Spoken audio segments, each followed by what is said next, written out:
Lalapasahan mo ang Diyos unang-una. Amen?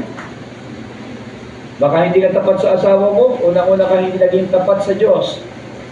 Yung kalapastangan natin, kasama natin sa ating kapwa, unang-una sa Diyos. Ano ba mga kapatid? Ang Diyos ang unang-unang na-offend, affront sa Diyos yung ating mga kasamaan kasalanan. Sabi diyan, sapagat ang kanyang mga anak ay lumalapasangan sa Diyos at sila'y hindi niya sinaway.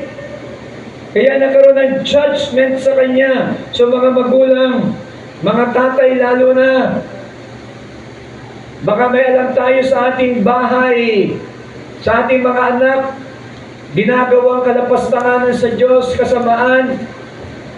Baka simpleng bagay, malaking bagay, wala tayong ginagawa, pananagutin ka ng Diyos.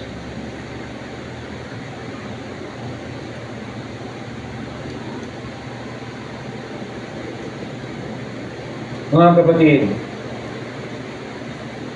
we must do something. Amen? Gawin natin ang pinakapabuti. Kung yung ibang tao gusto natin maligtas, gusto natin mabago ang buhay, bakit hindi tayo mag-umpisa sa ating bahay? Kung gusto natin yung iba makakilala sa Lord, dapat unang-una sa bahay natin.